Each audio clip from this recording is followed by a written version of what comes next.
Hello, everyone. This is the 93rd episode of the Soccer Nostalgia Talk Podcast. As always, this is Sean from Los Angeles and the Soccer Nostalgia blog, and I am joined by Paul from Shipley in England and the 1888 Letter blog. For this episode, we interview Scottish author Mr. Stephen Murray as we discuss Celtic Glasgow's performances in European competitions in the 1980s. Mr. Murray is the author of Celtic related books such as 10 Men Who Won the League and Kenny of the Celtic. He is also a contributor to Celtic Underground. Welcome, Stephen. How are you? I'm very well, Sean. Thank you very much. Thank you. Yeah, good morning, Stephen. Thank you for joining us. No problem. Happy to be here.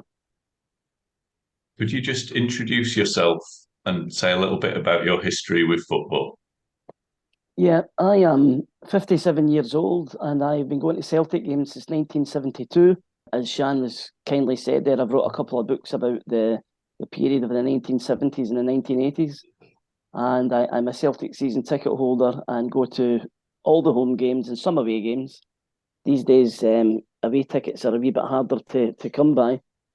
But I have been going to see Celtic for 50 years, which is quite an incredible landmark. It doesn't seem like that, to be honest. But it's a long time, and there's been a lot of good memories along the way, which hopefully we're going to share this morning. Thank you. Before we dive into Celtic's European performances in the decade of the 1980s, can you describe the state of the affairs with Celtic's past European performances following the glory of 1967 and not forgetting the final of 1970? Yes, Celtic are very proud of their European pedigree between 1964 and 1980. In 1964, we reached the European Cup Winners' Cup semi-final, where we won the first leg against MTK Budapest 3-0, and then managed to throw away a 3-goal lead and lost 4-0 in the return.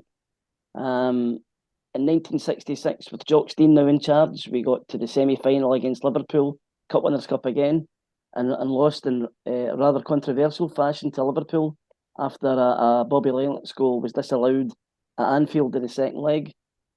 Then we have 67, where Celtic won the European Cup, I think, as most people will be aware. 1970, quite a shock, but we lost the final to Feyenoord when Dutch football was just coming to the fore. In 1972, again in the European Cup, we reached the semi-finals against Inter Milan, and I think we were the first team to lose in penalties, certainly in a semi-final, after 2 0-0 draws over the two games. And then in 1974, it still leaves a bad taste. Atletico Madrid basically kicked us off the park at Celtic Park, and we lost 2-0 over the two legs in a game where a lot of people believe Celtic should never have played the second leg. So bad was Atletico's behaviour in the first game. So by the time 1980 came, Celtic were used to being one of the clubs at the forefront of European football, and there was a certain level of expectation amongst the supporters that we might not win the tournaments, but we would certainly get to the quarterfinals or the semi-finals each year. That was certainly the expectation by the time that the new decade started in 1980. And let's take a look at Celtic's first matches in this decade of 1980. We're talking about the quarterfinal stage of the 1979-80 season of the Champions Cup. So on March 1980, Celtic is paired against the great Real Madrid. The first match at Parkhead, Celtic wins 2-0. However, for the return leg, Real Madrid perform one of their comebacks and defeat Celtic 3-0. And that kind of set the stage for Celtic's woes for the decade. I was 14 at the time and football mad, and I had never encountered such excitement about a game that Celtic had played in. The reason for this was that Real Madrid, when it comes to Glasgow, have a great connection with the city owing to the 1960 European Cup final where the great Real Madrid team had beaten Eintracht Frankfurt 7-3 in the European Cup final. Guys like Puskas and Di Stefano, Gento, Santa Maria, like my dad's generation, these guys were legends. And there was an aura to Real Madrid. There still is an aura to Real Madrid, to be honest. And at that time in 1980, there was terrific anticipation of the two games coming up. These were the biggest games that Celtic had played in Europe for a number of years. And at that time, Madrid had some foreign stars at that period. Laurie Cunningham, I think, who English fans will remember with West Bromwich, a fantastic player. And a German guy called Ulrich Stilicher, who was quite the opposite. He was quite a hard, aggressive player, a good player, but he had a real tough side to his game.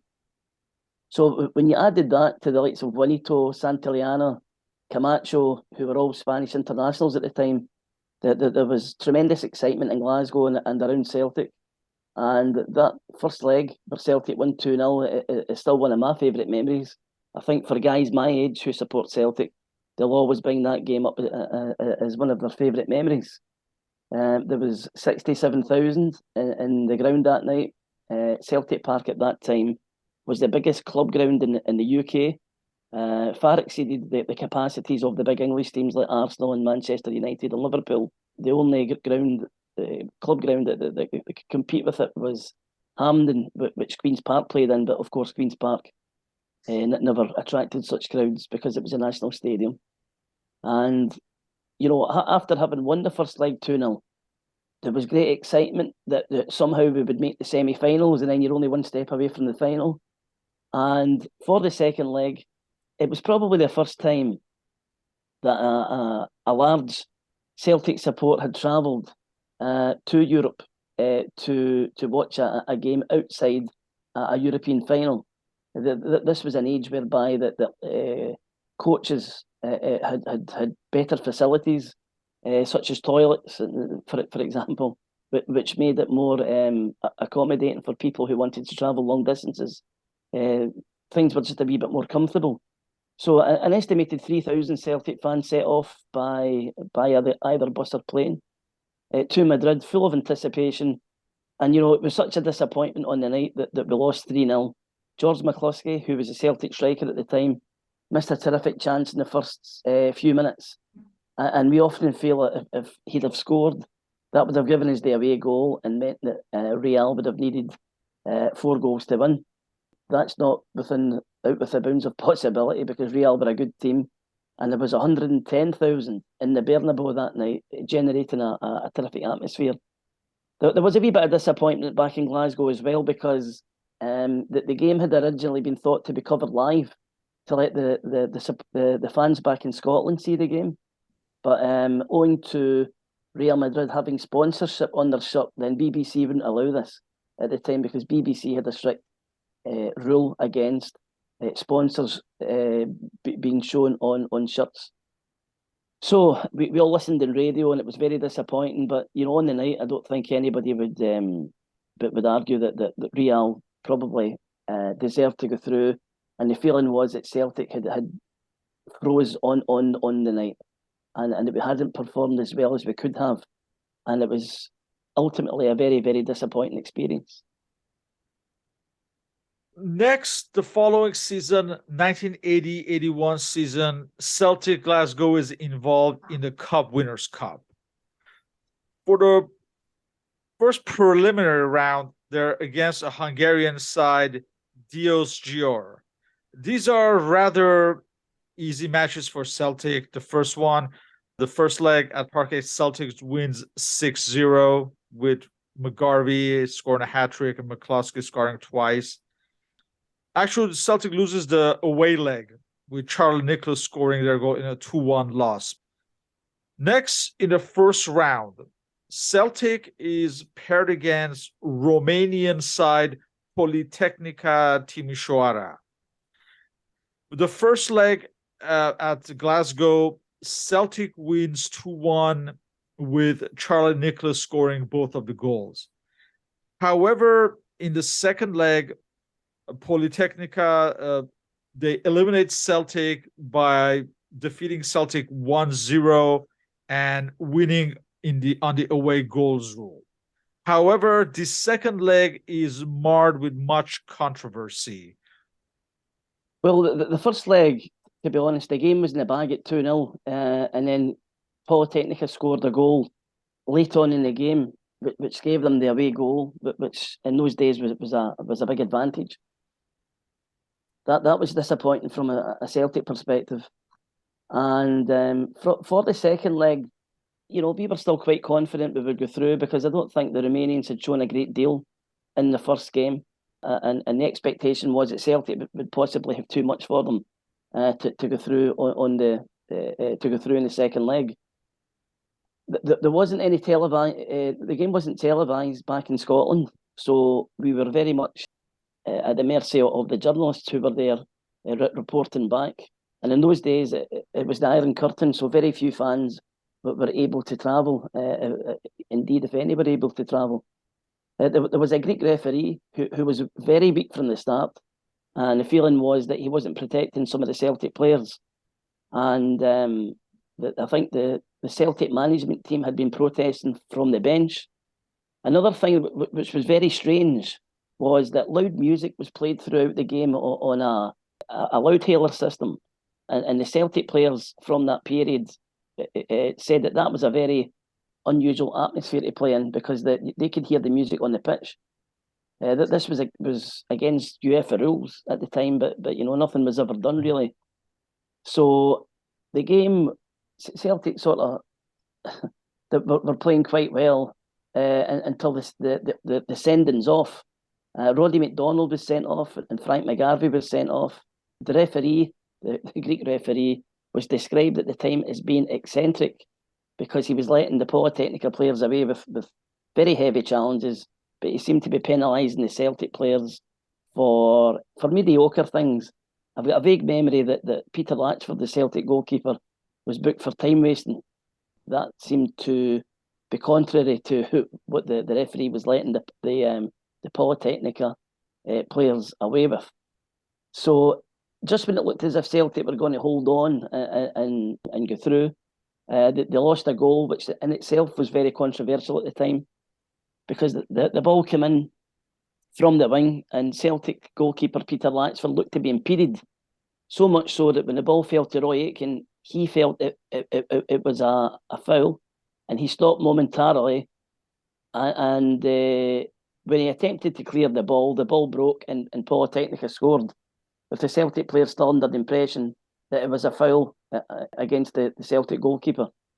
So even the winning goal was controversial, and it's a result that for a short time afterwards left a bad taste, particularly so in as much as if we'd have won that game, it would have been West Ham in the next round, and Celtic against West Ham at that time would have been a really, really enticing game between two terrific teams who were very much attack-minded at that period. So yeah, that was a sore one. A lot of bad experience from that game, and to this day, it still leaves a bad taste. So next we come to the 1981-82 season, and Celtic is back in the Champions Cup. However, in the very first round, they face Juventus, that contained the backbone of the team, the Italian national team that would win the World Cup in a few months' time, and also included Liam Brady, the former Arsenal midfielder. The first match at Glasgow, Celtic wins 1-0, with Murdo McLeod scoring in the 65th minute. But again, in the second round, Juventus defeats Celtic 2-0, and Celtic is once more eliminated. Against such a formidable side, it was always going to be difficult for Celtic. Yeah. The 1981-82 season, there was tremendous optimism that we could do something in Europe, because Billy McNeill had built a terrific team. He had built it around mainly in an attacking way, because the forward line we had at the time would have been Provan, Sullivan, McGarvey, Burns and Nicholas, who each one of them was a terrific player, very much an attack-minded team, and we felt that we could make a big impact in Europe at this time. Now, part of the reason for that optimism was that we'd played a tournament pre-season in Rotterdam, the Feyenoord tournament, and we had beaten Feyenoord 2-1 in the semi-finals and then Dukla Prague 2-1 in the final. And some of the football that Celtic played was absolutely tremendous at that time, and the hope was that we could transfer that across into the European Cup games. But as you said there, the draw was very unkind to us. At that time, it was just about the hardest draw that Celtic could get.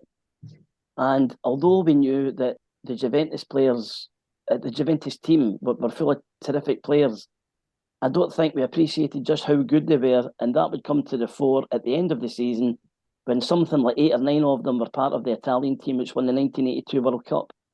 So you were looking at Zoff in goals. In defence, they had the very intimidating guy, Claudio Gentile, the classy Scherer, who played sweeper. They had Cabrini, they had Tardelli, they had Bettiger. And as you said there, that their big signing had been Liam Brady from Arsenal, who was their midfield playmaker, and he was there to run the game. So in the first leg, a huge crowd again at Celtic Park, over 60,000. And Celtic played a very controlled game on the night. They weren't as reckless as they'd been in some of their previous European encounters by attacking. And they played a more tactical game, and they scored a goal from Murdo MacLeod, which gave us a very narrow lead, but probably a well-deserved lead on the night. And there was a wee bit of frustration that we should have had at least one penalty, if not two. Clearly, when you see the footage from the game, even now, there were 2 good penalty claims that were disallowed by the referee. So we knew it was going to be difficult in the second leg in Turin. Celtic were unlucky in as much as Danny McGrain was injured before the game in a league game. And Danny was a talisman for Celtic. That there was always a feeling that when Danny played, he was our captain, he was the inspiration. He was the one genuine, I would say, world-class player that we had at the time, who had performed at a great level in World Cup finals and European competition through the years. But it was Danny's personality to the team was vital, because it was still quite a young Celtic team, and they relied very much on his experience. So sadly, with Danny missing, a very, very young Davy Moyes played it right back that night, which in itself is unusual because Davy was a centre-half. But I think what Billy McNeill tried to do at the time was he tried to give the defence a wee bit of more height and strength to defend against the attacking Juventus forwards. So Celtic were 2-0 down at half-time. Things weren't going so well, but in the second half they managed to come back into the game, and they had a couple of chances, maybe no great chances, but a couple of opportunities at goal that we couldn't take because one goal would have taken Celtic through on the night on the away goals rule. So I think as the game wore on, Juventus became very nervous at the thought of Celtic scoring, and sadly we couldn't get the goal and we were out. Now the feeling at the time was one of frustration, because we felt we had a team who could have made an impact that season, but very much realisation and pragmatism as well, because we knew we'd lost to a very good team. That was a disappointment, but I think we were very, very unlucky with the draw. The draw wasn't kind to us. And the one thing I do recall about that night also is that was the night that Aberdeen beat Ipswich, who were UEFA Cup holders. So it was a wee indication that the balance in Scottish football had begun to change, that Aberdeen and Dundee United were coming to the fore, and that Celtic and perhaps Rangers, who had a European pedigree in previous decades, were now underperforming in that sense, and that the new blood within Scottish football, Aberdeen and Dundee United, were now very much at the forefront. So looking back at these first seasons of the decade, there seems to be a little bit of a pattern emerging that Celtic might have been strong enough to get past Polytechnica, but there were obviously other circumstances in that tie. But were they just unlucky to face teams like Real Madrid and Juventus, or would you still say that maybe more was expected of the team at the time? Having saw both of those teams in action, Juventus were a better team than Real Madrid. I think Real Madrid had a vulnerability at the back that Celtic managed to take advantage of in the first game. And as I said, we should have scored in the second leg and probably killed the tie in many ways. But against Juventus, although we did beat them at Celtic Park, Juventus were very comfortable. They were never panicking at any time. They never lost control. And they were very methodical. They actually looked as if they were very happy to go back to Turin with a 1-0 deficit, and the knowledge that there was the crowd behind them in the second leg, and the atmosphere that generates at that time. So yeah, I would have rated Juventus at that time as being a level above Real Madrid. So now we come to the 1982-83 season. And again, Celtic is in the Champions Cup. In the first round, they face Dutch champions Ajax. Now, this is an Ajax that's containing the aging Johan Cruyff, but also younger players such as Danish stars like Jan Molby, Jesper Olsen, and Soren Lerby. So the first match is at Glasgow, and that match ends in a 2-2 tie. The second leg at Ajax, the Dutch team would have been seen as the favorite with the away goals rule from the previous match. However, in this match, Celtic comes with a 2-1 win, with McCluskey scoring the winner in the 88th minute. So Ajax is eliminated. The thing about Ajax at that time was that they were very much an unknown quantity, and they were perceived as being a wee bit like Celtic. They had been a great team in the 1970s, but now somehow they weren't the force that they had been. That was certainly the perception that amongst Celtic fans at the time and in the Scottish media. What we didn't know was they had some of the best young players in Europe at that time who you've just mentioned, such as Soren Lerby and Jesper Olsen, who were Danish and had moved over to Holland. But they had another guy who was a terrific player, a guy called Gerard Vandenberg, who played very well in both legs. And of course, everything pivoted around Johan Cruyff in midfield. To guys of my age, it's hard to describe just how much a thrill it was to see Cruyff in the flesh, because you didn't really get the opportunity in those days to see players of his calibre very often. You were very much at the mercy of the draw and who you got. So for Celtic fans who had remembered Cruyff at his peak in the 1970s with Ajax and Barcelona and Holland, that this was a real thrill to see the great man in the flesh, even although I think he was 36 years old at the time, and perhaps the legs weren't what they used to be, but he controlled the game that night. And that first half, Ajax played football as good as I have ever seen in my lifetime. It was an education to watch them. Their passing and their movement off the ball, their speed of thought, the link play between defence, midfield and attack, it was absolutely sensational. And the fans at half-time it was 2 each. Celtic had actually played reasonably well in their own right. And at half-time, there was a feeling of breathlessness amongst the fans. You literally couldn't take in what you were seeing. You know, everything happened so quickly in front of you, from attacking play from both sides. So the second half was a wee bit of an anticlimax, in as much as there was no more goals. But one of my recollections is that Ajax team were applauded off the park by the Celtic fans at the end. Normally, but when you get a result in Europe that's not seen as the best, and a draw at home in the first leg can never be described as a good result, the fans would take their ire out on the players. But my recollection that night is the Celtic fans gave the Ajax players a standing ovation, because we knew we'd seen something special. And we also knew that it would take something really special in the second leg to overcome Ajax. The one negative to the Ajax team at that time was they had two centre-halves. Now, from memory, one was called Van Veen, another one was called Bova. And they were big lads, typical centre-halves, but they weren't very mobile. And I remember at the time thinking, if we could attack Ajax in the second leg and get their defence was the weakest part of their team, which in fairness that you could say that about Celtic as well. So in the second leg, Celtic, to their credit, they went out and attacked. because they had no option at the time. They knew they had to win the tie.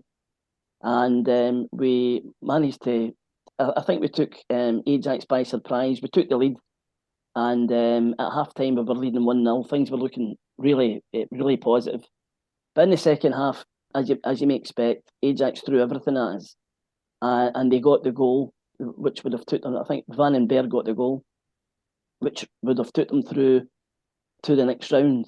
And with time running out, I think Ajax became a wee bit cocky, to be honest. And Celtic had nothing to lose, and we attacked. And I remember Frank McGarvey hit the bar with a header, and the feeling was at that point that was our last chance, and perhaps it just wasn't going to be our night. But then, in the closing seconds, Celtic mustered another attack, and somebody tried a shot. I think it was Danny McGrain tried a shot from distance, and when the ball broke to George McCluskey, who'd come on as a substitute, he turned and he hit a great shot low into the corner of the net. And that was Celtic through, and it was seen as a shock at the time, because after the first leg, Ajax were very strong favourites. But I think there was a feeling that Celtic could overcome them. As I said, I don't think their defence was the greatest, and that was a fantastic night as well. Sadly, again, for the perspective of the fans back home, there was no TV coverage of that, because again, Ajax had an advert on their jersey, which the Scottish TV stations wouldn't show that for that reason. So it was a good few years before the advent of video really kicked in, and it was a big thrill in later life seeing the goals from that game, because Charlie Nicholas's goal that night has to be seen to be believed. It was a fantastic goal. He played 2-1-2s at the edge of the penalty area, and then he looked up and just curled the ball around the goalkeeper high into the net. So it probably in the decade of the 1980s, it's possible that the Ajax away game was the pinnacle, because we achieved something that night, and that was the level that team could play at. It's just a pity that they didn't get to build on that for future rounds. In the next round, they faced Spanish side Real Sociedad. So the first match was at San Sebastian, and Sociedad won 2-0 with 2 goals in the second half, with Satrustegui and Uralde scoring in the 74th and 78th minutes. The return leg at Glasgow, Celtic won 2-1. Actually, Sociedad had taken the lead in the first half through Uralde, but just before the end of the first half, McLeod tied the match, and just before the end of the match, McLeod scored a second goal. But it was too little too late, and Celtic were out. Yes, again, the draw wasn't very kind to us. You've just beaten the champions of Holland, and then you get faced with the champions of Spain. Now, for younger supporters who may be listening to this and thinking, Real Sociedad, not one of the big names in Spanish football in comparison to Real Madrid and Atletico and Barcelona and Valencia. At that time, Real Sociedad had actually won I'm sure they had won the league championship in Spain for 2 seasons in a row. And they had the backbone of what had been the 1982 Spain World Cup side, which had competed in the World Cup finals.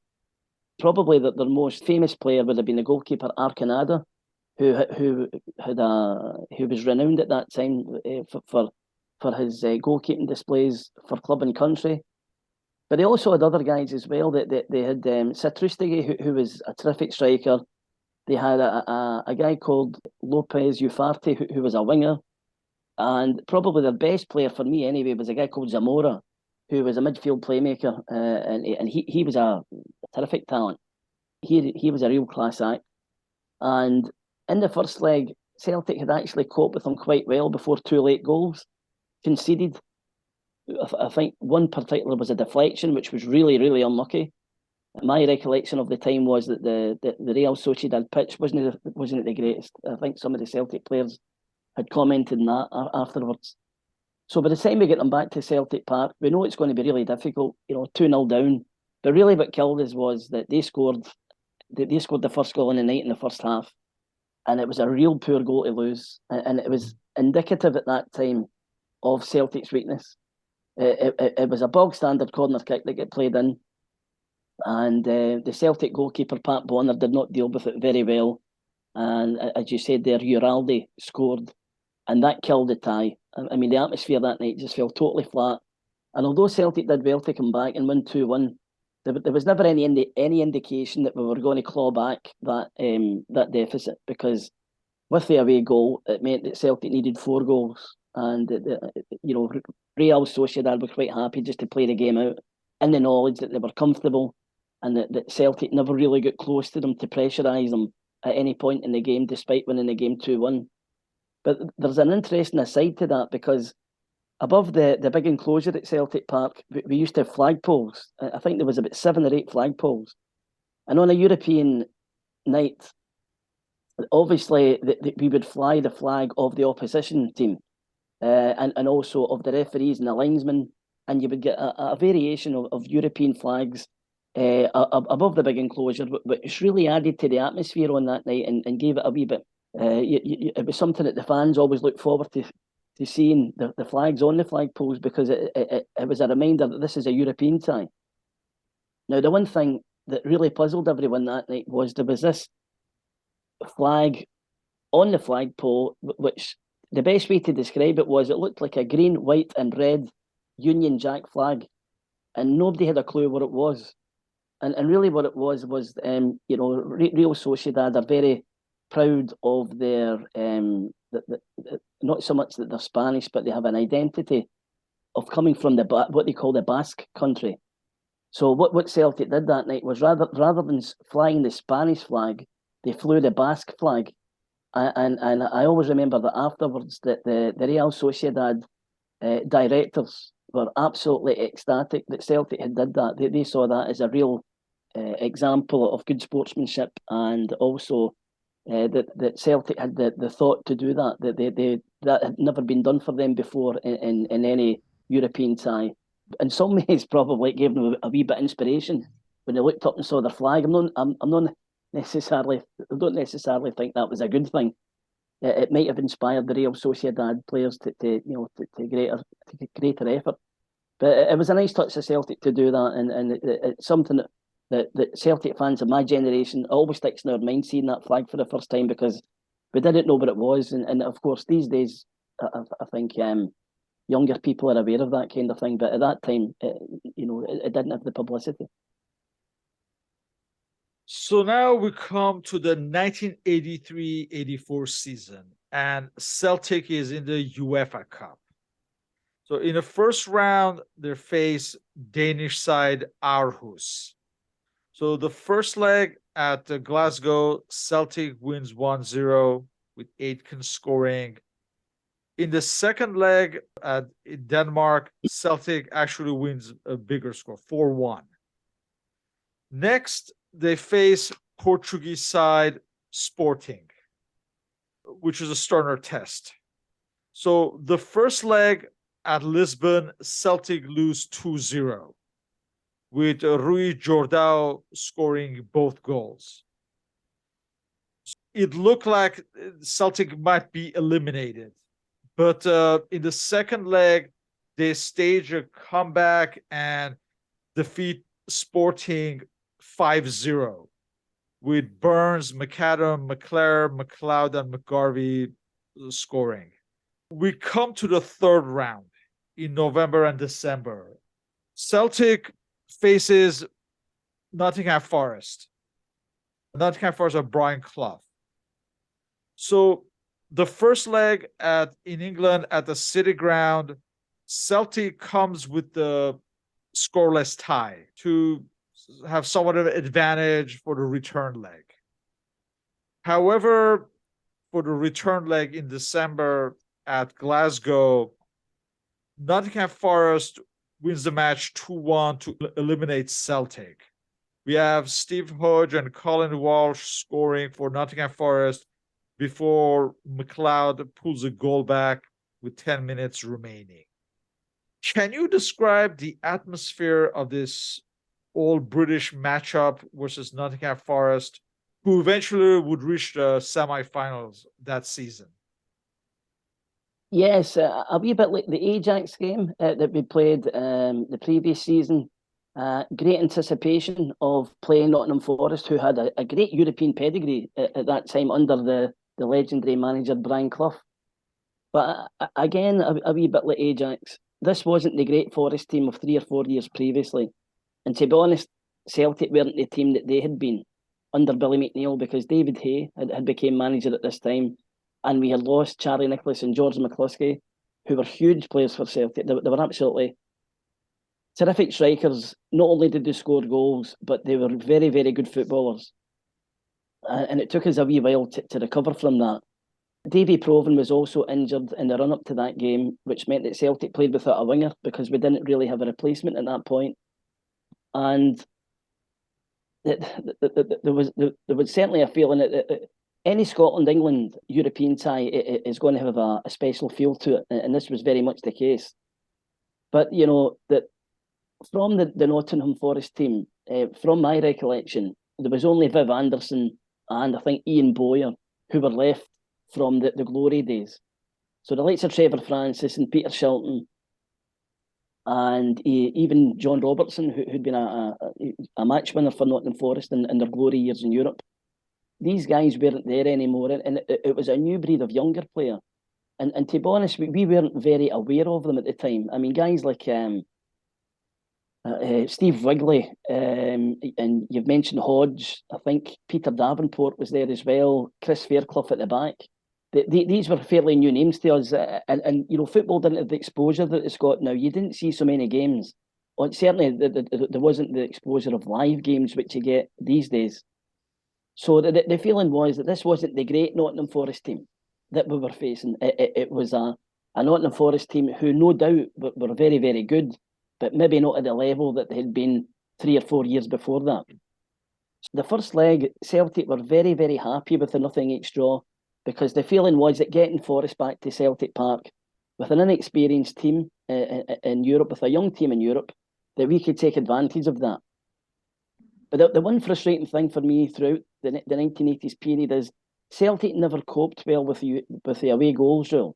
We had a mental block when it came to that, because from our perspective, 0-8 and getting Forest back to Celtic Park for the second leg was a good result. But you know, Clough was cute enough at that time to know that only one team could score an away goal. Forest scored first on the night. That would obviously put terrific pressure on Celtic, especially with the fans behind them, and would frustrate the crowd. And of course, ultimately, that's what happened, because Forest did score the first goal in the second leg. And tactically, it proved what a good manager Brian Clough was, to be honest, because Celtic's weakness on the night was down the flanks. The full-backs weren't the quickest.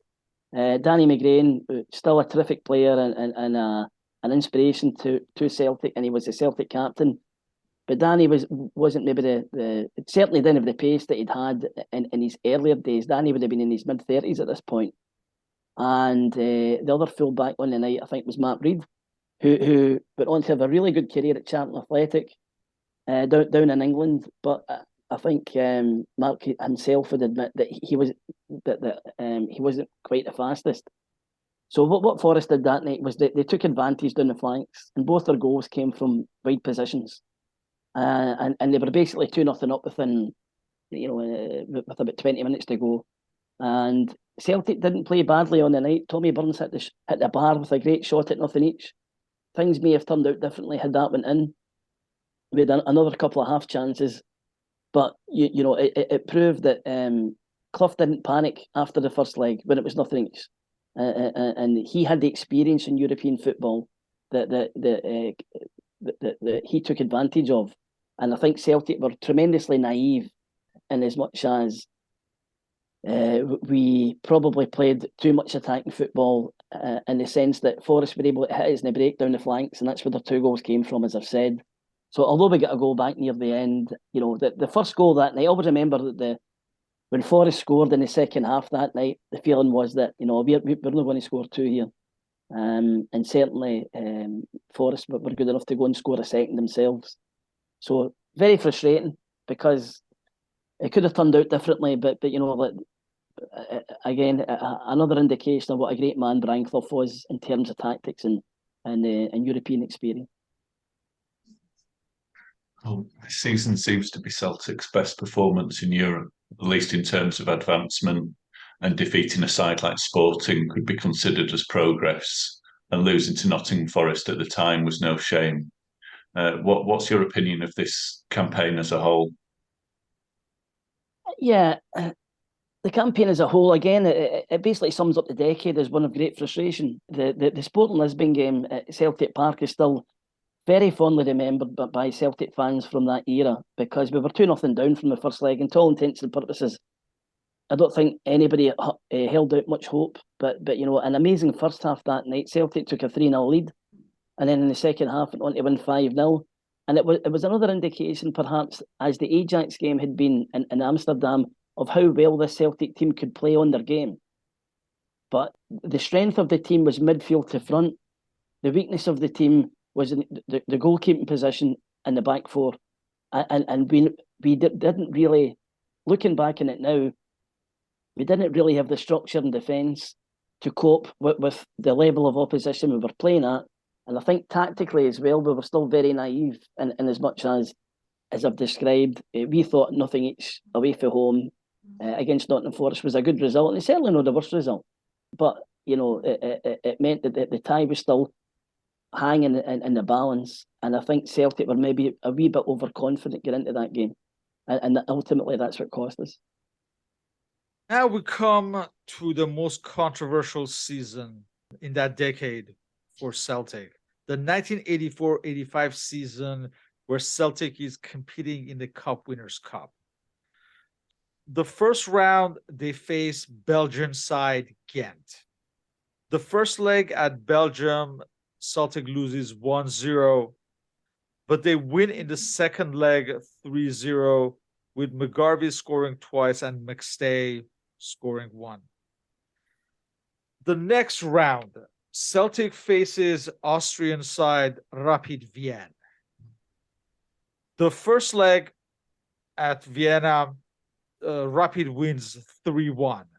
This is a Rapid that has the veteran Hans Krankel and the Czech star Antonin Panenka in its side. In this first leg, Celtic get a goal through Brian McClare to give them some hope. The second leg on November 7th at Glasgow. Celtic wins this match 3-0. But it's a game that's filled with controversy. Rudolf van Hofer of Rapid has to leave the field after being allegedly struck by an object. Rainer Kienast is sent off. He punched Tommy Burns. He punched him at the back of his neck. Because one of their players was hit by an object, Rapid Vienna appeals. Eventually, a rematch is ordered, but this time it has to be away from Celtic, and it's at Manchester at Old Trafford in December. This playoff is also controversial, as a number of Celtic fans go on the field, and the Rapid goalkeeper Herbert Fuhr is attacked, and also the goal scorer Peter Paku is also kicked by a fan. This match, Rapid scores early through Peter Paku. Celtic is eliminated amidst much controversy. Now, just a few months back, I interviewed Mr. Matt Core regarding these matches with Rapid. What are your memories? I think to start with the first game in Vienna in the first leg, you have to appreciate, and you might not know this, it was a very, very physical encounter.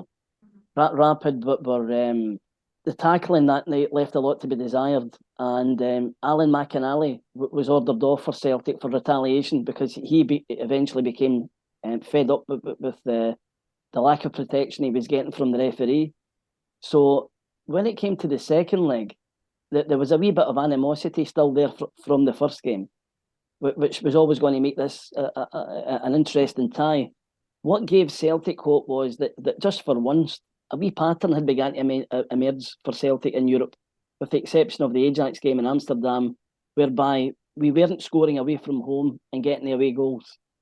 So just for a change in Vienna, even although we'd lost 3-1, the away goal that Brian McClare scored that night ultimately meant that Celtic had to win 2-0 in the second leg to get through.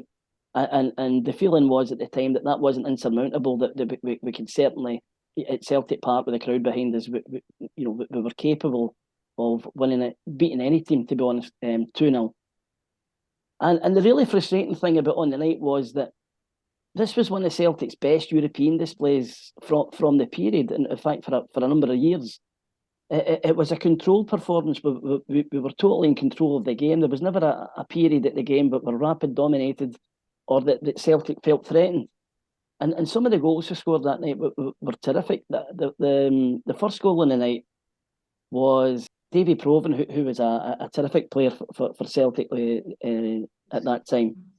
Swung over a cross, which Brian McClare slid in to put into the net. And then just in the stroke of half-time, Murdo MacLeod, who was always a threat in European football, he scored a lot of goals in Europe for Celtic. Murdo scored with a goal, with a great shot.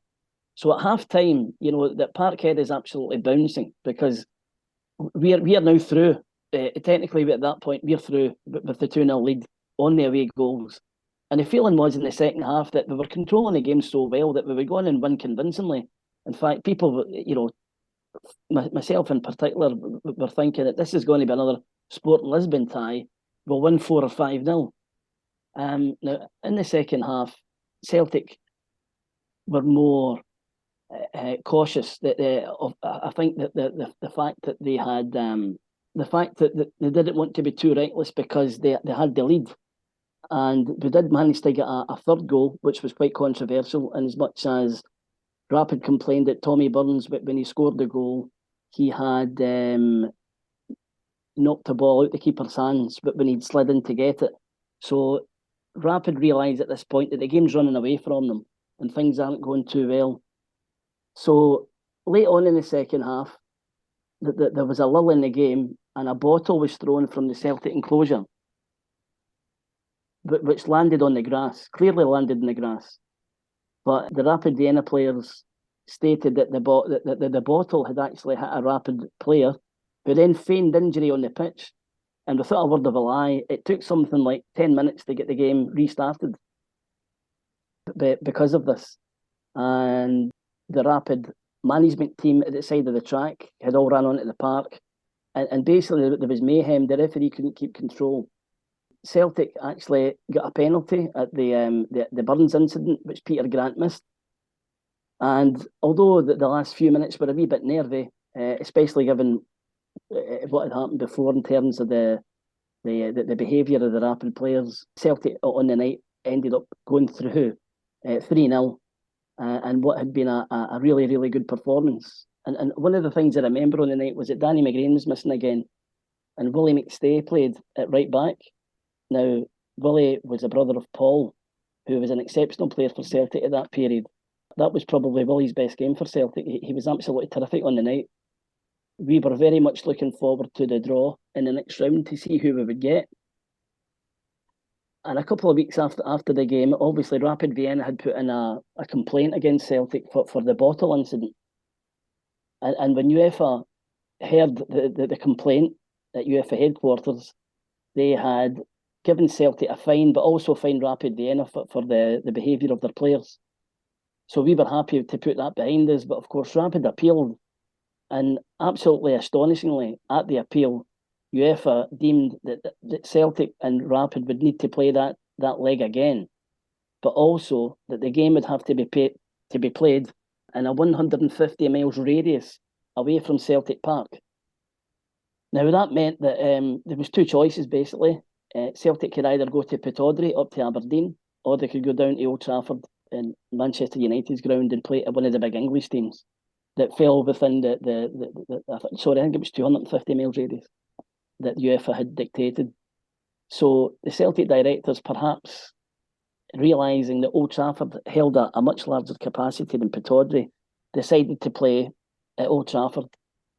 And in hindsight, that was a bad move, because if Celtic had played the game at Pittodrie, it was a pitch and a ground that they knew well. It was a more compact stadium, which would have generated a great atmosphere.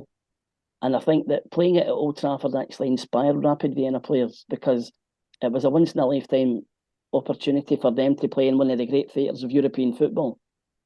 The third game was just an absolute nightmare. Celtic hit the post, and Rapid literally broke up the park and scored from that attack. So it's always a case of very much during that decade of what could have been. Because if Aitken's shot goes in that night and doesn't hit the post, there's a good chance Celtic would have went through.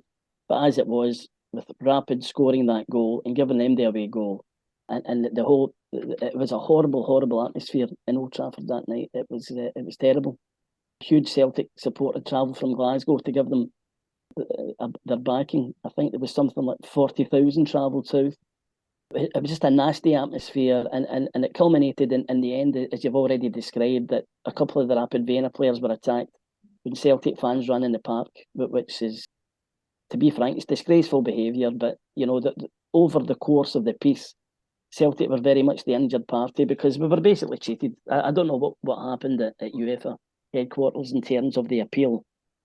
Rapid prevailed and they got through. And the ultimate disappointment for Celtic was that was the season we could really have made an impact, because the draws were very kind to Rapid, and they got into the final against Everton in Rotterdam in May 1985. And that would have been a terrific final if Celtic had got there and played Everton. Everton had a great team at the time. It would have been very difficult to have faced them in the final. Guys like Graham Sharp, Andy Gray up front, and in midfield, they had Trevor Steven and Kevin Sheedy, who were, legendary players for Everton at that time. But, in a one-off game, that Celtic team would have fancied their chances against anyone. In the 50 years that I've been supporting Celtic, it's perhaps the biggest disappointment, and not the disappointment of losing, because you can cope with losing. But it was a disappointment that somehow we'd been cheated out of what was a great opportunity for a once-in-a-lifetime appearance in a European final. The next season, 1985-86, Celtic is once more in the Cup Winners' Cup. But in the first round, they face Spanish side Atletico Madrid. The first leg is at Madrid. Celtic actually comes up with a tie. Setien had given Atletico Madrid the lead.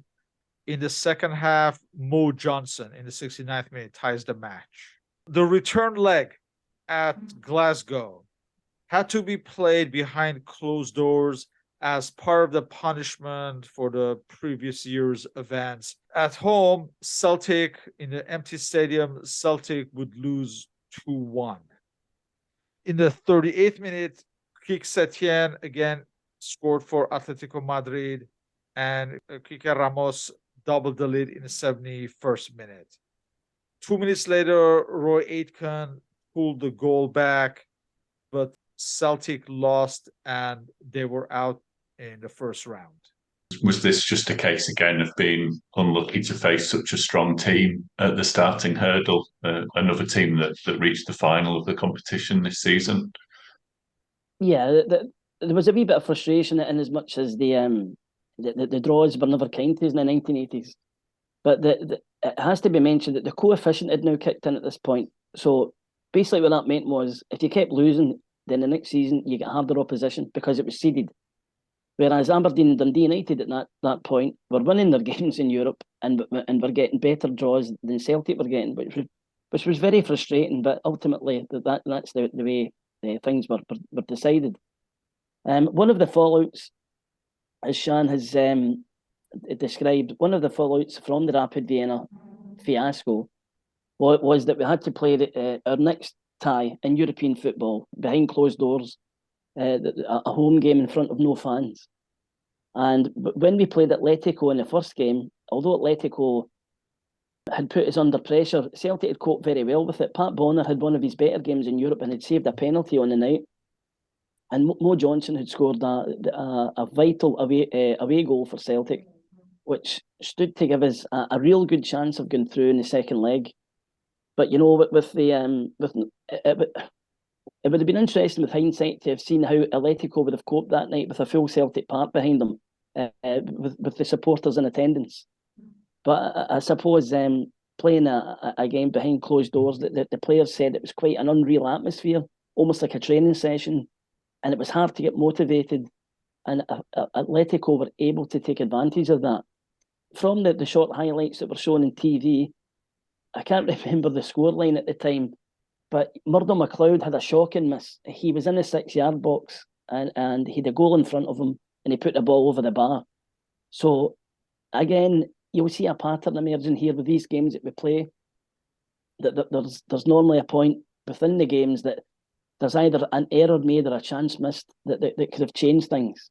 That game at Celtic Park was much closer than it sounds, because Atletico at one point were 2 goals up, but Celtic had chances and never took them. So again, real disappointment in late September that the European journey is over for another season, and even bigger disappointment in as much as, although Atletico Madrid won the game fairly and squarely, that not having any fans there, the backlash from the Rapid Vienna debacle had basically, it cost us 2 years in a row, really. Getting cheated by Rapid had cost us in 84-85, but there was a hangover into 1985-86, whereby not having any fans ultimately cost us in the end any opportunity we had again through in that tie.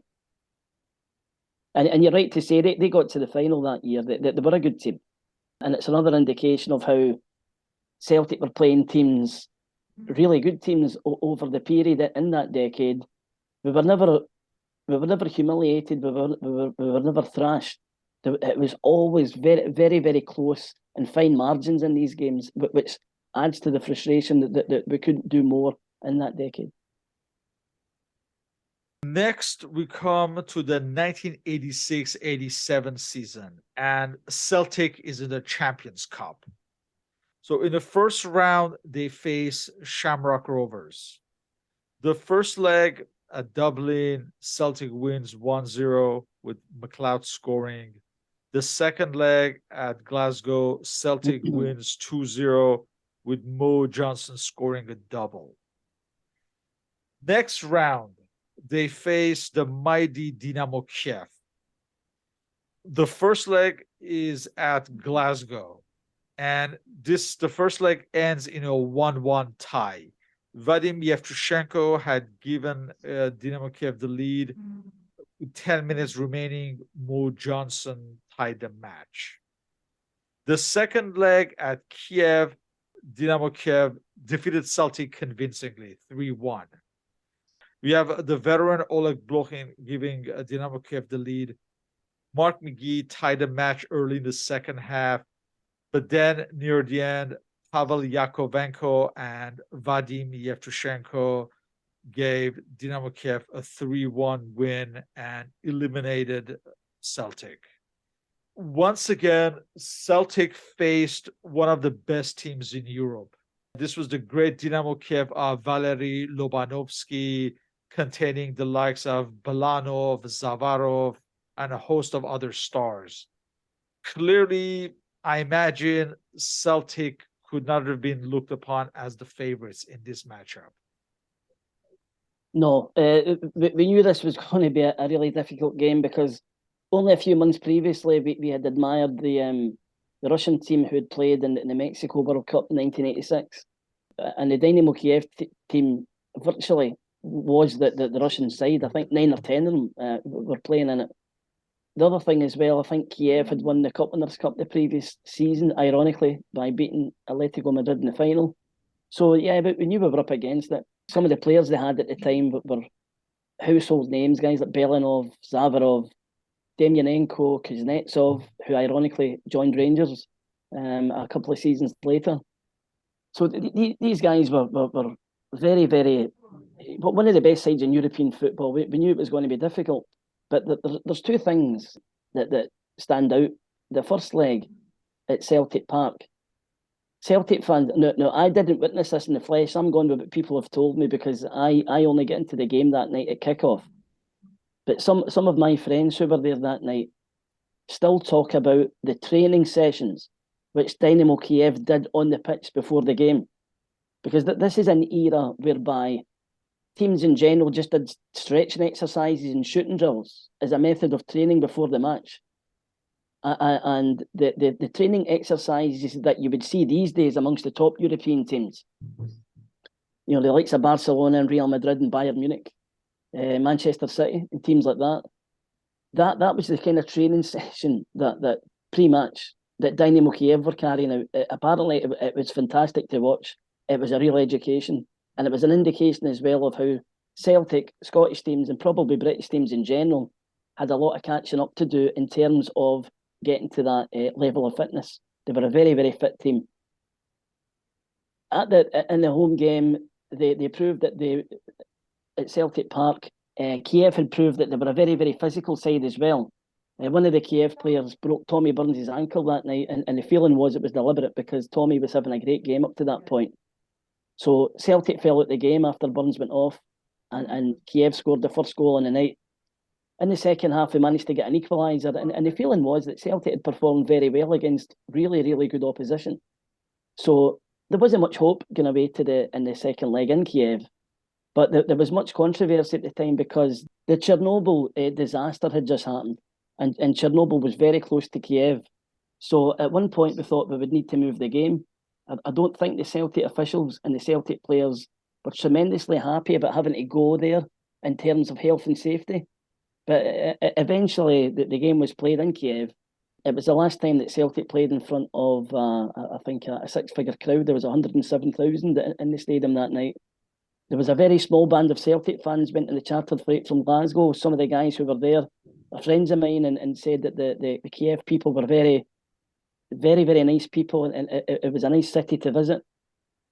But in terms of the match, Celtic certainly didn't disgrace themselves. It was 1-0 when Mark McGee scored an equaliser. And that seemed to set Kiev back because I don't think they expected to lose a goal to Celtic. But ultimately, it was two late goals which cost us in the end. And I think the third goal was particularly unfortunate because Celtic were attacking and basically left the back door open. And I think 3-1 gives it a false scoreline. In many ways, 2-1 would have been a fairer result. So again, disappointing we were out, but the feeling was that we weren't disgraced. And the feeling was as well that we were capable of competing against that level of opposition. It's just, again, that we were just a wee bit short.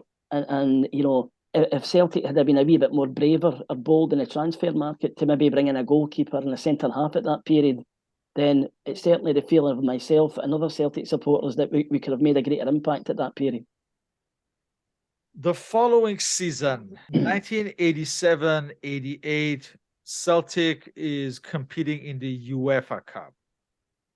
Their first round opponents are West German side Borussia Dortmund, who coincidentally have signed Murdo McLeod that season. So the first match is at Glasgow. Celtic wins this match 2-1. Andy Walker had given Celtic the lead early in the match. In the second half, Frank Meal ties the match, but just before the end, Derek White scores the winner. The second leg at Dortmund defeated Celtic 2-0, Norbert Dickel scoring both goals, and Celtic were once again eliminated from Europe.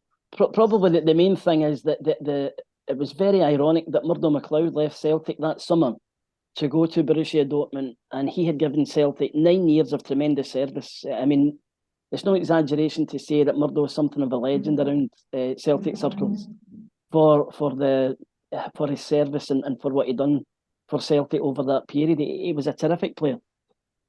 So when the draw was made, the first thing people think of is, that's really strange because Murdo's going to be coming back after 9 years and he's going to be playing against Celtic rather than for Celtic. That was very strange, first of all, to see him in opposition. Now, I have to say that I don't mean this to sound a criticism in any way, but Borussia Dortmund, in terms of German teams, I don't think they were the greatest German team. I think they were overall, they were a fairly mediocre outfit. They were still building towards the success that they would have in the 1990s. But at this period in time, I don't think that they were they certainly, in our eyes, they were beatable. And the game at Celtic Park had proved that, because Celtic played well on the night and should probably have won more than 2-1. And again, the frustrating thing was it would allowed Dortmund the away goal, which gave them something of something to play for in the second leg. Now, in the second leg in Dortmund, that was the first European trip that I had undertaken as a Celtic fan. And I can't describe to you how impressive that Dortmund stadium was, the Westfalenstadion. It was absolutely unbelievable. It was so close to the park. It was so steep. The atmosphere was amazing. It was just everything you would want from a football ground. And it was very modern. The pitch was terrific. The facilities were great. The facilities surrounding the stadium were tremendous as well. It was a real eye-opener to us, because this was pre-Hillsborough, at a time when Scottish and British clubs were basically still treating their fans pretty badly, with very, very basic facilities inside stadiums, which in essence were still majority terracing. And to go over there and see the facilities that the Germans were affording to their supporters was a real eye-opener for us, and it was something that we were very, very impressed with. But on the pitch, Celtic had an injury crisis before it. Pat Bonner was injured, so Alan McKnight was very experienced. He was in goals on the night, and Mark McGee was our main striker at the time. He was injured as well, which meant that we were only able to play one up front and try and flood the midfield. And it worked up to a point, because up to 72 minutes, we managed to hold Borussia Dortmund out. And then in the last 15 minutes or so, they scored two goals. And in fairness, they were a better team on the night. Celtic had basically set their stall up to defend. And again, we're probably quite unlucky, because we were fairly close to achieving a nothing each draw, but 2 late goals in the end killed us. And that was Europe again for another season, rather frustratingly over.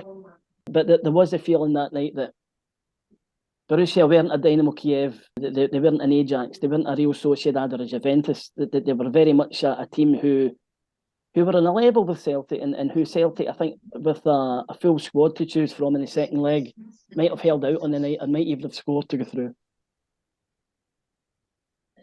Now we come to the 1988-89 season, and Celtic is in the Champions Cup.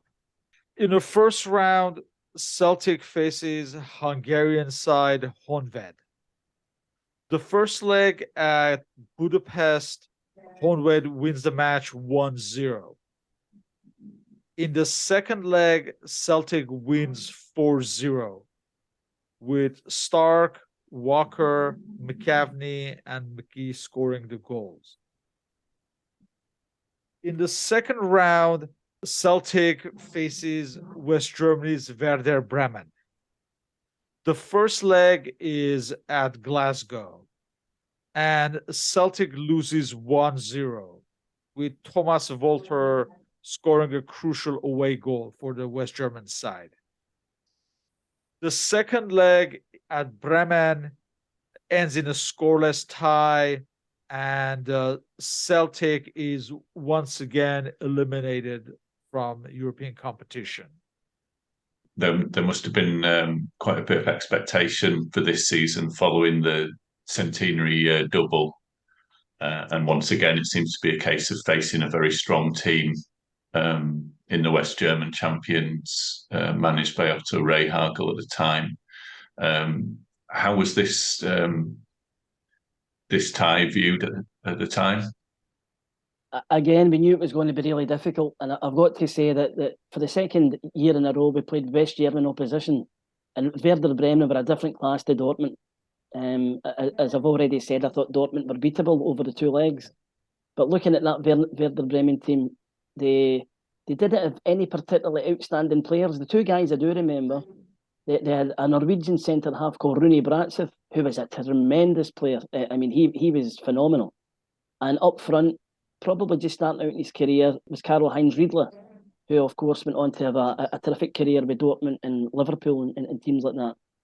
So they were very methodical and they were very well drilled.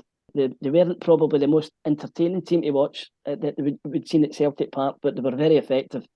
And they hit us in the break that night. They scored the goal in the first leg, which to all intents and purposes killed the tie for the second leg.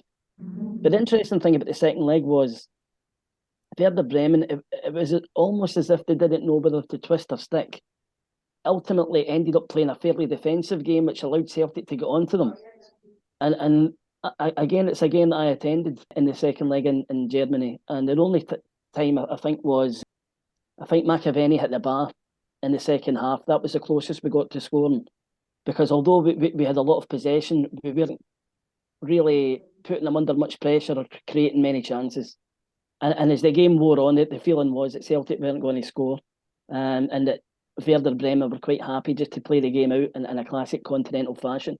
We always say that the Germans are very methodical, and you know that's a good case in point, because they never put themselves under any pressure at any time, and their supporters were quite happy just to see out the game as well, and we never really got at them. It was a wee bit frustrating. But the tie was lost in the first leg. When you lose the first leg at home and you play the German champions away from home, then that's always going to be a real hard task to overcome. So now we come to the end of the decade. For the 89-90 season, Celtic competes in the Cup Winners' Cup. So in the first round, they are facing Yugoslavian side Partizan Belgrade. The first match is at Mostar, and Partizan wins this match 2-1. Mike Galloway scores Celtic's away goal in this match. The return leg at Glasgow, we have Celtic winning 5-4 with a new Polish recruit, Dariusz Zdzikanowski, scoring 4 of the goals. However, that's not enough. And with the away goals rule, Celtic is eliminated. And that closes out their decade in Europe. The first leg, again, happy to see that Celtic had scored an away goal to give us a chance in the second leg. And again, the feeling was that, to coin a phrase, Partizan were there for the taking. You know, in terms of some of the teams that we'd played in the decade, I don't think they were at that level. However, what was Yugoslavia at the time? It had, you know, Red Star, Belgrade, Hajduk Split, but had always been really strong opposition, especially for Scottish clubs through the years. And Partizan were beatable, but we knew it was going to be a hard game. I don't think any of us anticipated what was in front of us in the second leg, because it was the most remarkable game of football probably that any of us have ever witnessed. It was so bad that at one point that fans were actually losing track of the scoreline, because it basically went Partizan scored first, we equalised, Celtic were 2-1 up, Partizan equalised, Celtic were 3-2 up, Partizan equalised, Celtic went 4-3 up, and then 5-3 up, and then Partizan scored the goal in the 88th minute, which put them through in away goals. And I have never witnessed such a flat atmosphere at Celtic Park at the end of that game, because people were breathless with the excitement of it all, because it was such a roller coaster of emotions. 1 minute you would be on a high, and the next minute you would be on a low. But the winning goal that night for Partizan, it was an absolute. Even looking back after all these years, it's an absolute nightmare. They had a big strong guy called Spasic. He was a left back, and he attacked down the left hand side and threw over a cross. And when Skepovic headed the ball towards goal, Paul Elliott was on the line and would have cleared it, but Pat Bonner tried to save it and actually diverted the ball away from Paul Elliott and into the net. And it was just an incredible feeling of devastation in a football sense. It was, you know, looking back now, it's easy to be humorous about it and laugh about it, but at the time, it was the worst feeling ever. It was such a fantastic game of football. Both sides had attacked relentlessly. I've got to say that both defences were absolutely awful, if I'm going to be brutally honest about it. Jakinowski himself had scored 4 goals in the night, and that should have been enough to get Celtic through. It also has to be said that the winning goal for Partizan actually came from a Celtic attack, and this was an example of the naivety which Celtic had at European level at that time. There was 2 things which happened. The first one was Joe Miller was through in goal, and he drew out the goalkeeper, and he had Andy Walker to his left. All he's got to do is tap the ball to Andy Walker for a tap-in, but Miller tries and beats the keeper, and then the keeper saves it. And then Celtic get the ball on the corner flag, and rather than doing what teams would do now and try and play the game out in the corner flag, we lost possession, and then Partizan broke up the park and scored. So that they, in fairness to Partizan, they showed a lot of nerve on the night. They had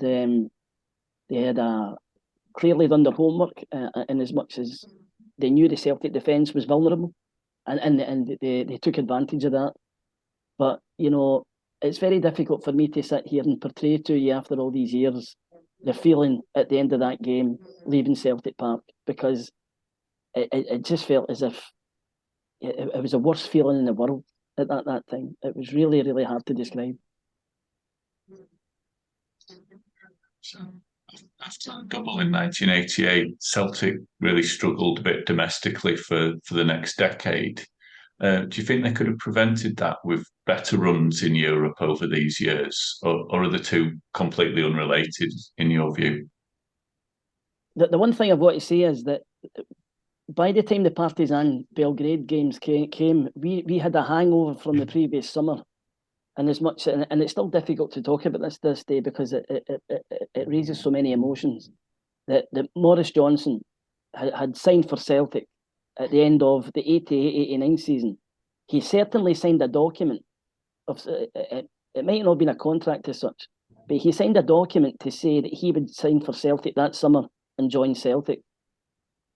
Now, what transpired was that when it came to actually signing the contract proper, Johnson get hit with a tax bill from Nantes in France, and he wanted Celtic to pay the tax bill. And Celtic said, no, that's a private thing, you've got to pay that yourself. So at that point, he said that he wasn't going to join Celtic. Now, UEFA deemed that what he had signed was contractual. That's very important to understand. UEFA had actually deemed that the document that Johnson had signed was a legal document and it was contractual. So if Celtic wanted to play hardball, then Johnson either signs for Celtic or he's out of football. But Celtic directors, being pretty naive at the time, took the opinion that if he didn't want to come and play for Celtic, then they would let him go and move on to someone else. So, of course, what happened at that point was that Rangers were behind the scenes. A wee bit of Machiavellian practice was afoot, I think, in hindsight. And the next thing, Johnson signs for Rangers in the most astonishing transfer probably ever in British football history. And the fallout from that was that affected Celtic badly. It might only been one player, but it was the manner in which it was done had shown Celtic to be foolish and pretty amateurish. And there was a lot of bad feeling amongst the supporters towards the Celtic board and management that they had allowed that to happen because they were in control. UEFA had said that what Johnson had signed was contractual. So with all that happening that summer, that wasn't a good summer. It transpired that we would not go on to have a good season, and the Partizan Belgrade affair was just indicative of what was happening at Parkhead at that time. The club wasn't well run. It wasn't well run on the park. It wasn't well run off the park. But in answer to what you were saying, Paul, about, I think I had made the point earlier that a goalkeeper and a centre half was always what we lacked throughout the decade. We were never. The defence was always the weak point of the team, but no investment was ever made in the defence until the later years of the decade, when we signed Mick McCarthy from Man City and we signed Paul Elliott from Pisa in Italy, and they were good players. But if he could have had them in the early years, in the early 1980s, when Billy McNeil had a fantastic side, then that would have went a long way to us making a bigger impact in Europe than what we did. Up until Heysel, English clubs dominated in Europe, as well as Scottish clubs like Aberdeen and Dundee United, who also performed well. Hopefully, at some point, we will discuss their journeys in Europe as well. Now, why didn't Celtic benefit from this? Was it just a question of tactics? I would say so. The word I keep using and repeating is naivety, because Celtic thought at that time that the brand of football that we played in Scotland, and Celtic have always been a club who placed the emphasis on attacking football. And we thought that we could do what we did in 1967 and have a new Lisbon Lions, which would take Europe by storm. But of course, the game moves on. And it had moved on since 1967, but the fans hadn't moved on with it. And the fans demanded attacking football. And to be fair to Billy McNeill, especially in the early 80s, that's what he delivered. Certainly in a domestic setting, a very exciting team, a team that scored a lot of goals. But again, as I've said, a team with a vulnerability at the back because the goalkeeper and the defence weren't of the standard required to make an impact in European football. Now, the one thing I would say as well is that you've mentioned Aberdeen and Dundee United. Aberdeen and Dundee United used to come to Celtic Park and play a tactical away game, a typical lineup, which would be based on defending strongly with looking to hit in the break. And they mastered that by playing games at Celtic Park. And they were able to take that into the European setting because they'd practiced for it and they were prepared for it. Another thing as well was, I remember in the 1980s, people like Jim McLean at Dundee United and Alec Ferguson at Aberdeen talking about what was called as holding midfield players. Now, that was a new concept at the time because, frankly, in those days, Celtic expected their midfield players to be attack-minded, goal-scoring midfielders. And all of a sudden, teams are beginning to play with at least one player, if not two, who sit in front of the back four and protect the back four. We never had that. We were totally open in Europe, and that was to our cost. Now, Ferguson had Neil Simpson and Neil Cooper, who played in the holding midfield roles. And Dundee United had Billy Kirkwood and John Holt, who were very good at doing the holding midfield job for Dundee United. Celtic never ever played it that way. We always played in an open, expansive formation, and we always tried to attack. And you know that was to our detriment because that cost us badly. Tactically, I'll use the word again, very naive, and we just hadn't moved forward with the times. And we used to see teams like Aston Villa and Nottingham Forest win the European Cup, and in the final, you know, they wouldn't actually play well in the final, and it would be a really dull game. And as Celtic fans, we would watch that with great frustration because we felt that our team at that time, if they could have got to a final, we could have made a bigger impact in terms of entertaining fans and making a spectacle of it for the neutral. Throughout the decade, as I said there, that there was bad luck comes into it in terms of the draws. Bad luck comes into it in terms of some of the things that happened during the games, which we had no control over, such as Rapid Vienna and Atletico Madrid. But at the end of the day, we just weren't good enough. But it was defensively that let us down. Looking back on it, if investment had been made in the defence as well as the attack, then certainly that decade could have turned out very differently.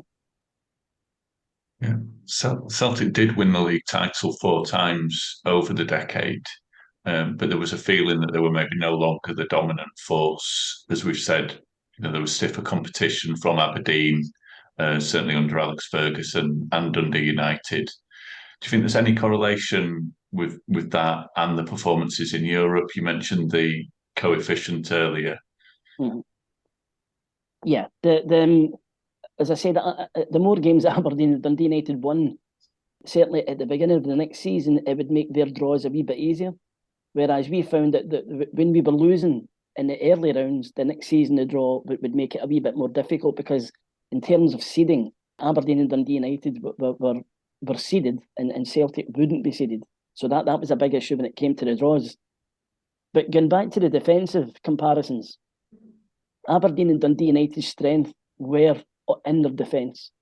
I mean, the Jim Leighton, Willie Miller, Alec McLeish Aberdeen defence was one of the best in Europe for a number of years. And when you look at Dundee United, they had Hegarty and Neary as a partnership, and they also had Richard Gough and Malpass, who were terrific players. I mean, Gough himself went on to have an illustrious career with Spurs and with Rangers. Malpass won something like 70 caps for Scotland and showed great loyalty to Dundee United by staying there for his entire career. So the quality of their team was based on defence, whereas Celtic's strengths were midfield to front. We had Paul McStay, Tommy Burns, Murdo MacLeod, Davy Provan. In the early years in the 80s, with McGarvey, McCluskey and Nicholas. And when you move on a wee bit, you've got guys like Mo Johnson, Brian McClare and Frank McAvenny. So in terms of scoring goals and having quality players, our strengths were always further up the park. But, you know, when you look at Aberdeen and Dundee United, their strength was in defence, and they had a rigid spine through the centre of their team from goalkeeper, defence, midfield, striker. And we never really had that at any time throughout that decade. When we played well, and we did play well in many occasions, we were capable of beating anybody. But also, when it came to it, we were never confident in Europe that we could defend sufficiently to compete at the highest level. Do you remember if during this decade, Celtic were conscious that they needed to improve in Europe, or do you think domestic success was always more important? To be honest, it's a wee bit a mixture of both, because you need the domestic success to get in. The target for us was always winning the league to get into the European Cup, because having been winners in 67 and finalists in 70 and having that European pedigree in the 60s and 70s, then it was always a disappointment for Celtic when we played in the Cup Winners' Cup or the UEFA Cup, which sounds a bit of a snooty attitude, and it probably is. But we saw ourselves as being amongst the highest level of European clubs. And in order to get there, we had to win the league to get into the European Cup. So when we didn't win the league, it was always a disappointment. And when we played in the Cup Winners' Cup and the UEFA Cup, probably the level of excitement wasn't as much as it would have been had you been playing in the Champions tournament. Yeah, domestically, we actually won more trophies throughout that decade than Aberdeen and Dundee United did. I think that tends to get forgotten, that we were the most successful club in Scotland throughout the duration of that 10 years. But we never really replicated the success we had within the domestic game. We never took that into the European setting. Whereas Aberdeen and Dundee United found that the way they played the game within the game in Scotland transferred easier over to the European arena, and they were able to take advantage of that. So looking over the decade, were there any particular Celtic players who performed consistently well in Europe and enhanced their reputation, would you say? In the early years of the decade, Danny McGrain was very much the inspiration. I've commented on earlier how Danny had a great pedigree. He played in World Cup finals. He played in the highest level in European football in the great Celtic teams in the 1970s. So Danny was probably the best known of the Celtic players at that period. He was a Celtic captain. He was a Scotland captain. He had a high. He was very well known within British football and European football. The one player that I would comment on who played well for Celtic in these games and always played well for Celtic in these games was Paul McStay, because Paul was such a cultured footballer that playing at that level against a better class of opposition, that suited his game, because he as a midfield player, he was a great passer of the ball. He had great control. He was very mobile. He had a great shot. Paul was very much a player who was cut out for European football. If Paul had moved to Italy or France or Spain or one of these countries, he would have been a great success, because he had the technical ability in that to be a success at that level. Of the other players, probably the strikers. McGarvey and Nicholas scored a lot of goals in the early years of the decade. And also, Murdo MacLeod was always a threat. He was always a man who was capable of scoring goals in the big occasion. And some of his goals were quite spectacular. If you ever get the chance to look at them, the goals against Sporting Lisbon, the goals against Sociedad, he scored against Notts Forest as well, at Rapid Vienna. Murdo was always a threat from midfield. Very, very powerful shot. He was a guy that very much that you would look to in a big occasion who could be relied upon to come up with something special. So those were the players in the main who were the main lights for Celtic in European football in the decade. Following the Heysel ban, Rangers were able to attract English players who wanted European competition. Why didn't Celtic follow the same option? Was it a question of money? The Celtic board was a limited company at the time. It was basically a family-run institution for two families, the White family and the Kelly family, and they were always very conservative when it came to spending money. And they always had the adage that Celtic should look to the youth policy, which had served us very well in previous decades. The majority of the Celtic team, which had won the European Cup in 1967, were home-based players. But, you know, again, football had changed and we weren't moving with the times.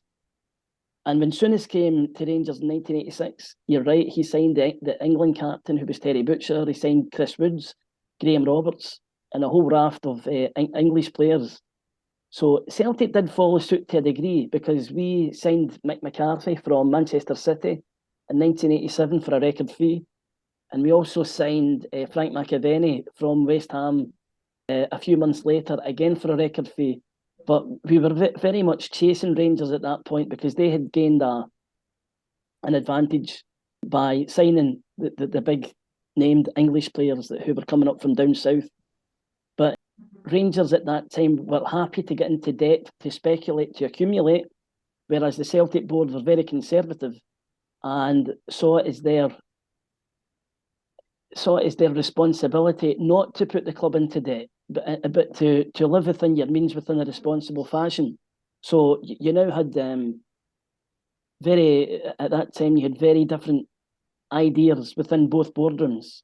Rangers were spending money as if it was going out of fashion, and Celtic, although they would spend it to a degree, they wouldn't spend what they didn't have, that was to be the downfall of the old board, to be honest, because as we went into the 1990s, Rangers continued to invest and run up debt, it's got to be said. And Celtic refused to copy them in that respect, which ultimately led to a takeover at boardroom level, where Fergus McCann came on in 1994 and really dragged Celtic into the modern era in terms of investment in the club, in terms of building a stadium that was worthy for the supporters. So it was a very painful period, but you have to, in order to understand it, you have to look at the mentality within both sets of directors at that time at board level, because they were very, very contrasting. Now, Jock Stein had left his post at Celtic for the Scottish national team at the end of the 1970s. How do you feel the team would have fared in Europe with him still in charge in the 80s? Would he have addressed some of that naivety, do you think, that you've spoken about? Well, there's a question. I do think he would have been more conscious of the fact that to put an emphasis on the defence, more so than what Billy McNeil and David Hay did, because any money that Billy and Davy always got invested in the strikers, or certainly in an attacking sense. It's interesting to note that Stein almost died in a car crash in 1975. And although he still was a very successful manager for Celtic and then moved on to Scotland, where he took them to the World Cup finals in 1982, the feeling was that he was never the same man after the car crash. It took a lot out of him. He literally almost died. And I think in terms of the fallout from that was that he was never quite the same man again.